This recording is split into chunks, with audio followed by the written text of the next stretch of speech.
i-pull off.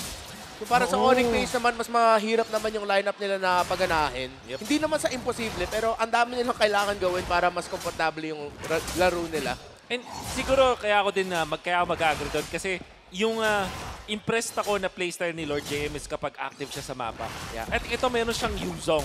So tingin ko ito yung mas madaling i-activate nga naman talaga. Imagine dalawa yung nagtatransform dito sa Minana Evos. At ang dali nila makapunta dun sa may backlines. Back siya as well as the Yuzong. Parang pareha sila ditong hindi mapipigilan sa pag-dive kay Nets. Yeah, by the way, nakita natin doon sa trivia, ang daming naipanalo pala ng Onyx Philippines since start ng Season 8 against Next Play Evos nung time na yon na ngayon ay Minana na. And ito na naman, no, yung Wilderness Blessing para sa kanila. Tatalon si Perxiva, okay? Kalma muna. If ever yung nakita ko ditong mga X-Factor pick ng Onyx talaga, baka bias lang talaga ako sa Lilia kasi dati main hero ko Lilia sa mid lane eh. Ay, we. Pero kung maganda talaga yung bitaw dito ni Super Friends, mahirapan yung teamfight ng Minana Evos. Pero kailangan sobrang patient siya kasi formation breaker yung Yuzhong Grok eh. Na kung hindi ka mag-ingat, wala na kang malalapag na damage. Pero nakapasok na yung Minana Evos. Yeah, tama ka doon ha. Actually, maganda nga naman talaga no, kung isipin mo itong isang Lilia kasi pwede niyang babaran eh. Pag tumalon itong si Boyet AR at nailapag na kagad niya or nakatalo na siya, na-Turkish Princess na siya, babad-babad lang ng mga Angry Glooms eh, di ba? So, I think mag-make sense nga talaga. Pero dito sa may bandang ibaba, buti na lang level 3 pa lang. Wala pa. Wala pang torn apart. Kaso madede na yan ata siya dito ng isang gold card. At least yung isa, itong malaking bagay na yun. Yeah, just one card. Okay, dito na sila sa unang turtle ng game. Boyet, hanap ni Perxiva, wala pang ultimate dito yung Kufra, ginamit yung Black Dragon form, sino makakuha ng turtle na to, and here comes the damage, pero Minana Evos makuha ng turtle, si Ryzen hindi siya makatakas na to, pero yung damage galing kay Jem, at yung kay Super Prince, hindi pa sapat, lumalaban pa rin dito yung Minana Evos, Lord Jem makakatakas na, at it is gonna be a kill, make it 2 para sa Minana Evos, Jem and Ryzen goes down.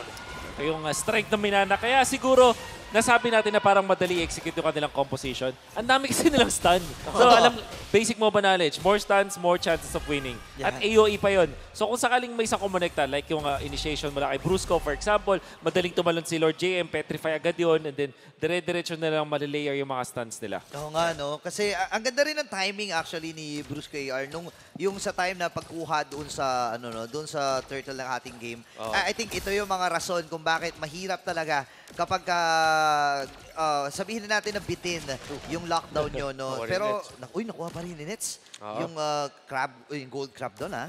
Yeah, good for him. Na kailangan nakuha niya yun just to balance things out kasi lumalamang na dito si Domeng. And we also have to consider the fact na early game talaga nalalamang yung damage ng Minana Evos considering that ang lakas ng higop nung siya essence ng ng Yuzong. And then at the same time, pag full charge power of nature, masakit yung damage ng Grok. Hindi lang makakita ng double lane Brody Grabe, double lane. Aray ko po. Naka-heptasis na kasi. Itong si Doming AR, 3 minutes into this game, nakuha niya na agad yun. So, kumakati na talaga. Kumakagat din eh, yung Heptasis eh. And look at the gold earned dito. Boyet at si Domeng. Sila yung naghahati din sa first and second spot. And si Nets naman, magigets naman natin kung bakit si Nets ay makakahabol. Pero maaga-aga pa eh. Perxiva, wala pa tayo nakikita na magandang setup dito. Ito na nga, ata yun. Pero disengage muli eh. Alam nila 4v3, medyo delikado kasi kung nag-dive in sila doon, baka magbigay pa sila ng kill para kay Domeng and then mas lalamang pa nalalo yung Brody, which at this point, yun na lang kailangan i-control dito ng Onyx, yung pang-farm dito ni Domeng. Hinahatak na rin yung turtle. Second turtle ng ating game ay narito na. Andito rin yung buong kupunan ng Minana Evos. Apart from Doming AR, may contest ba sila na gagawin? Gem, sumisilip din. Masyadong pero hindi, mahirap. susuko sila. Masyadong risky kung nag-contest pa sila doon, no?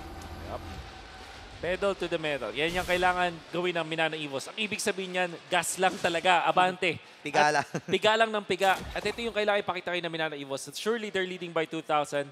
At alam natin na dun sa, balikan natin, early to mid, sila din yung mas nakakakuha ng mas mataas na advantage. Take advantage. Kunin na nila yan. Talagang idiin nila sa Onyx sa ngayon, yung lamang na meron sila.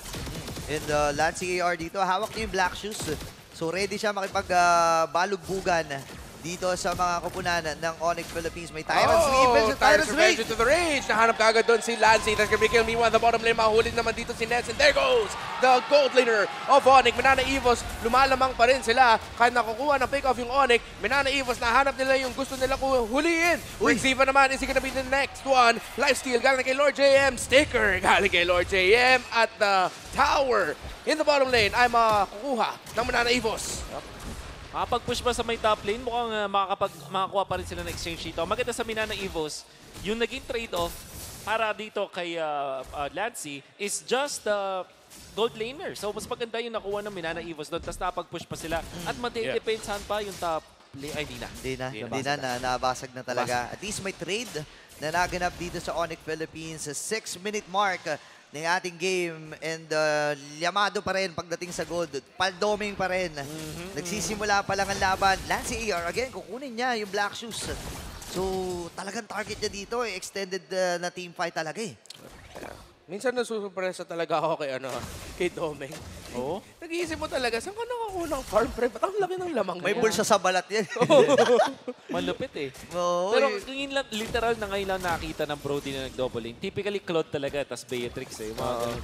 Brody, hindi siya ganun kabilis kumpara dun sa Claude tsaka dun sa Beatrix. Pero dahil nga naman dun sa lamang na Manana Evos, ayun, dire-diretso. Yan Ano na lang nga. pagsubsob. Turtle ay hahatakin muna ni Ryzen. Ito na yung unang pagkakataon na magko-contest ang kabanan ng Onyx Philippines rito. Actually, second time, pero Perxiva dito tatalon. Okay, Brusco nakapag-wild charge. Pero si Lilia nakukuha ng last hit sa Turtle, Onyx PH. Miraculous Turtle Steal ang nakuha nila doon. Nakapag-retry naman yung dalawang jungler. Pero milagro lang talaga na yung Lilia naka-last hit. Oh, Yung sinabi ko kanina na X-Factor ata yung Lilia pick, I didn't mean this. Hindi ko in-expect na ganito. Nakakagulat na hindi nila inactivate si Lord JM dun sa laban na yon. Para imagine na sinabi natin, di ba, yung ease of execution sa Manana, kasi dami nilang nalilayer na stuns. At mapipigilan talaga ng isang Yuzong yung initiations niya. Pero siguro kasi ang nakatoka sa kanya na lane is yung long lane kumpara dun sa Lord. So, hindi siya nakatulong. But then again, imagine lang talaga yung magiging difference sa Manana kung nandun yung kanilang Yuzong. Ang haba ng tatakbuhin. At saka nakita niya rin kasi si Nets nandun sa may bandang ibaba eh. Kapag hindi niya pinotektahan at hindi siya nag-clear, malamang sa malamang, mababasag din yun. So baka ma-double bukol pa sila if ever. Doon sa, if ever man na makuha yun ng Onyx Philippines at mabasag yung baba. Yeah, but in situations like those, parang mas okay na kinuha mo na yung trade eh. Kasi mas malaki yung makukuha mo dun sa Turtle. But again, hindsight is perfect vision here. So, at this point, Manana Evos, lamang pa naman sila. Pero sa gitna, Brusco, binombahan ka agad dito ng Onyx. Makakatakas naman yung Grok, Ryzen and Super Friends. Grabe naman yung control. Tsaka yung damage na nilalabas ng Lilia. Masakit na dito. Ang mid lane ng Onyx, Ryzen, hinabot si Lord JM. Ginamit pa kayong Red 3, Abrasive Wrath. At ang huli naman doon, si Lord JM. Yuzong goes down. 5 versus 4. Lamang naman ngayon dito yung Onyx. At nag-invade na sila para ma-disturbo lang yung ikot tsaka yung flow ng Manana Evos. Na force back nga dito si Boyet. Hindi niya nakuha pa ni Domeng.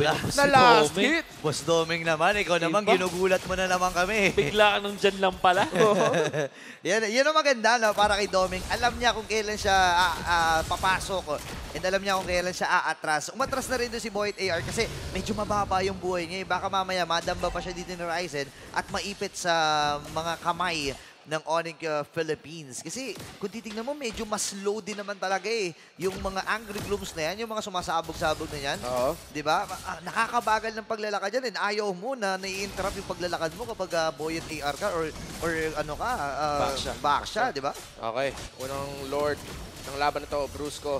Nahahanap yung mga miyembro ng Onyx. Maganda yung pwesto ng dalawang jungler. Sino lang ang mag-uumpisa ng pang-setup ng crowd control? Lord JM nasa likod nila. Manana Evos, makahanap pa sila ng magandang angulo dito para makuha nila yung unang Lord ng game. Ito na yung Black Dragon form ni Lord JM. Nabon na si Ryzen. They're trying to force it back. He gets stunned up. Pero yung entry ng Grok, yung wild charge ni Brusco, ang turnaround. Pero ito naman yung turnaround dito naman ng Onyx. Ubus ata ito! Ubus ata yan! As Boyet holds on. Double kill para kay Nets. Tatlo ang nawala sa side ng Manana Evos. What a turnaround galing sa Onyx. Well done, Nets. Sulit na yung kanyang Iritel with the AOE, or quote-unquote mukhang AOE damage. At syempre si Lilia na bumabad nga talaga na paulanan dito yung Minana Evo. So hindi na contest yung dalawang damage dealers ng Onyx. Surely napigilan nila si Ryzen. But then again, kinumit nila yung Dragon Form, kinumit nila yung Wild Charge. All of their control just on one hero.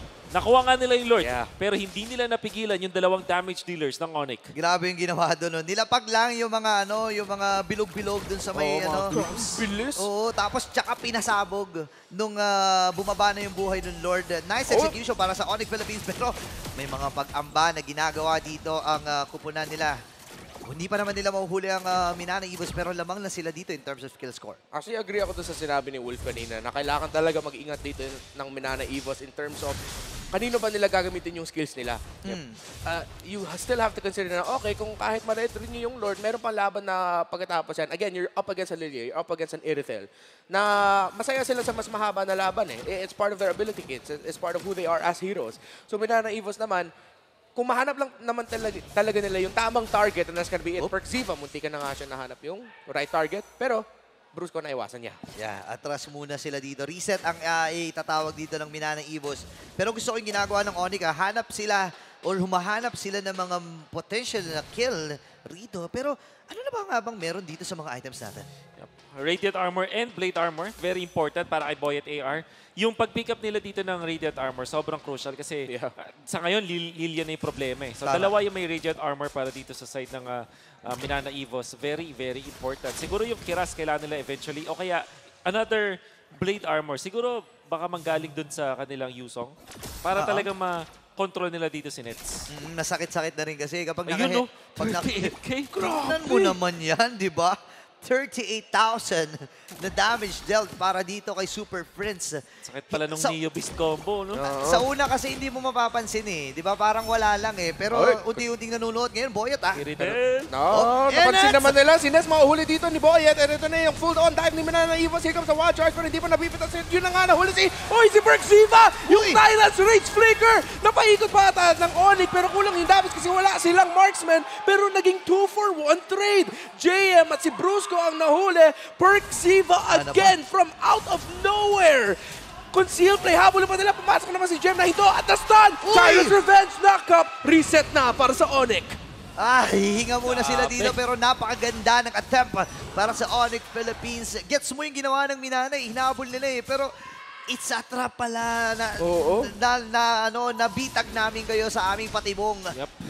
Ganda nung Tyrant's Rage na ginamit ni Perks. Nahuli talaga yung dalawa. Napindang pa sa ikalawang tore. So, accepted nila na si Nets ay napatumba na rin doon. At in fairness with Minana Evos, akala natin si Kufra yung target nila. Yun pala, pwede kang lumagpas ng konti. Nag-overtake doon si Boyet AR. Nako, sino ang makakakuha ng pangalawang Lord ng ating game? May hatakang nagaganap prize and hindi na niya hinahampas. Okay, magde-decision siya na i-reset itong Lord na ito. Makikita nila kung saan papunta ang Minana Evos. Mauuna mag-15 si Ryzen, ha? Yun nga eh. Tsaka kailangan nyo din tignan kung saan nilapag ni Super French yung mga glooms niya. So far, wala tayong nakikita malapit sa Lord. Actually, yung mga ganitong pwestuhan dito ng Minana Evos, I really like. Pero Onyx, Perxiva, hindi niya kukumit. 12,000. Yep. Nagpakita si Brody dun sa may top lane. Reset. Masaya ang Minana Evos dito. Pero ang ganda ng ginagawa ng Onyx eh. Gagawin nila, i-clear nila yung gitna. And wala pa naman silang vision eh. Wala pang lumalabas sa mapa. And kaya kaya iniisip din ng Onyx Philippines na baka nagtatago lang dito sa pagpaligid ng Lord Pit. Itong kupunan ng Minana Evos ngayon. Clear na naman sila sa may bandang gitna. Boyet, knock-up mula doon sa Lord. Grabe. Ay, sakit na nung Lilia. Mukhang ma-force back dito si Boyet. Pero si Lance, lumapit na para ma-force back din si Super Prince. Di pa ginamit yung Black Shoes. Brusco, pader. Just to force back Perxiva. So ngayon, medyo lamang. Or actually, tabla sila in terms of positioning. Pero ito na yung conceal play. Brusco, hanapin na. Manana Evos, trying to find the information. Manapin dito sa Perxiva. Di pa ginamit dito yung Wild Charge. Dragon na ginamit ni Lord JM. At saka yung Lord mapupunta sa Onyx! The Retribution battle is won by Ryzen. At saka yung damage, andun pa rin para sa Onyx. The Lilia Irithel combo. Nahirapan na yung frontliners ng Minana Evos. Wow! Grabe yung nangyari na yun, Wolf. Oo. Uy, 1v1 with a great one. Okay, Wind of Nature, Doming versus Nets. Sino man nanalo dito? Doming! Pal Doming wins the 1v1. A little born of pride para sa Manana Evos, pero kailangan niya makatakas dito. Ryzen, hinahabot siya. Super Friends, nandito na rin. Oh no! Makakatakas pa dito si Doming. Can he survive somehow, some way? Oh, turn apart memory, but no. Appraiser's Wrath. Nabura itong si Doming AR. 40% pa yung health John, pero bitin ata sa tao dito ang Minana Evos. Kailangan nila depensahan. Yung Wave ay naroon pa rin naman. Super Prince at ang buong kupunan ng Onyx Philippines. Ready na silang bumasag ng tore. Unti-unti na napapabagsak. Same with the top lane turret. At yung gitna. Oh, Final slash. Latsi, tumash in, lumapit, pero nakareset siya dahil yung black shoes ng Lilia ay nasa Valentina niya. And Minana Evos survives. Actually, yung ginawa doon ni Doming, nagbigay ng maraming oras para sa Minana Evos. Isa lang yung Toring nawala sa kanila, inhibitor at least, na nawala sa kanila.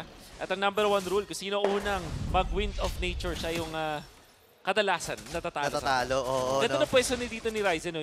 Ginamit niya rin yung bakod nung Lord Pit. Oo. So parang nag-dash in siya. At nagulat doon si Lord JM actually. This one, nauna ng Wind of Nature. At syempre doon sa follow-up na Wind of Nature dahil hindi namatay doon yung Brody. Nakakuha nga sila ng panalo pa doon. Yeah. So, well done. Coming out from Doming. Pero syempre, overall, yung Onyx, syempre, dahil kay Ryzen, nakita na din natin to kahapon. Ang galing mag-objectives talaga ng Class S na halimaw. Wala, ibang klase talaga itong si Ryzen. At nakita rin natin kung paano pumuesto si Super Prince at si Nets. No, hindi nga nila nagamit yung Purify nila doon sa Lord Take na yun eh. Ibig sabihin, medyo kinapos ang Minana Evos sa panghabol doon sa likod. Kasi wala rin idea si Lord JM eh. Sumuro lang siya doon sa may Pixel Bush. Tapos isa lang ang nakita niya. Actually, si Perxiva ang nakita niya. Nandun pala sa may pa-L. Dito sa may pa-L bush, dito sa may ibabaw. Itong si Super Prince at si Nets. Tsaka lang sila nung lumabas nung nagbakbakan at sumet up na si Perxiva. Yeah. Kanina pinag-usapan natin na mas dali i-pull off yung lineup ng Minana Evos, pero dahil nagawa ng Onyx yung kailangan nila gawin, na again, mas complicated, pero gumana naman, they got what they needed, at yun na, umabot tayo sa point na to na lamang na talaga ang Onyx, and it's the X-Factor pick, man. Yung Lilia talaga nito. May purple buff na yan, by the way. Doon sa sarili nilang purple buff at mukhang gusto pang mag-invade sa ngayon. Grabe. Sino makakuha? Lancy. Buti sa Valentina na punta para sa Minana Evos. Kinokopya pa rin niya dito yung Lilia para sa reset. Aha. Yun lang din kasi yung perfect na kunin. Siguro yung Kufra ultimate pang setup, pero ayaw mo naman kasing lumalapit ka na sobra-sobra. Tama. Kung ikaw ay Valentina. So usually sa kit niya, alam niya kailangan din niya mag-deal ng damage eh. And madalas sa lineup na pinakita dito ng Onyx, ang hirap para sa isang Valentina. So maganda talaga yung reset, at least may option siya. Okay, ginamit ko lahat ng dash, ginamit ko lahat ng Shadow Strike, okay na. Reset na lang ako gamit yung Black Shoes. Yeah. And isa pa sa mga rason kung bakit feeling ko Lilia ang kinuha dito. Di ba na-buff din to? Kapag tumatama na yung max level na Gloom niya, may 50% na parang reduction dun sa skill charge o sa recharge. Parang diba? Valir. Oo, parang Valir. So I think mas lalong poke ang habol dito.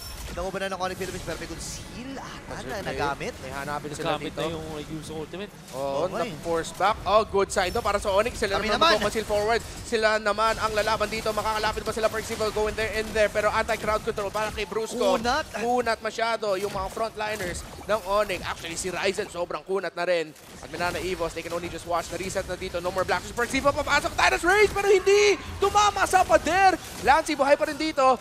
And Minana Evos was close enough to contest, pero dahil sa lamang ng Onyx, medyo mahirap para sa kanila. Grabe, ang baba na rin ng buhay ni Bruce KR. Mapipilitan siyang umuwi.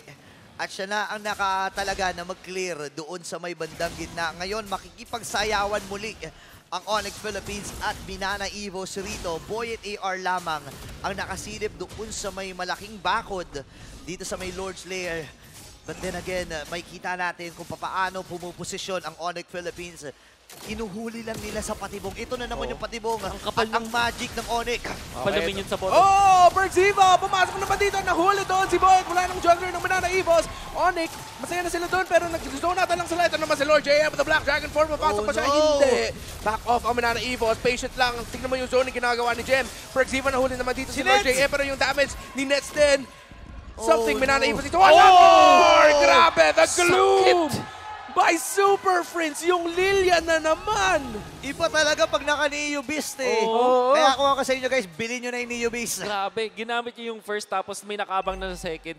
parang mid-animation nung first. Naglapag siya ng isang bomba, kaya mang sakit nung damage dun sa Yusong. Mechanics coming out from Super Friends. Napakataas talaga. Nadya bombits dito ni Super Friends. And actually, hindi pa nga siya namamatay sa laban na ito. So masasabi natin na napakaganda talaga ng posisyon nila. Oy, si Jim, grabe, nahanapin sila. The final slash! Ang bilis na pura! Deleted! Ang Minana Evos! And ang Onyx, tinitignan na nila yung base para si Doming makakapaggamit ng turn apart memory. Pero hindi na ata makakadepensa dito ang Minana Evos. 2 versus 5! That's it! Ring the bell! Perfect game galing kay Super Friends and a perfect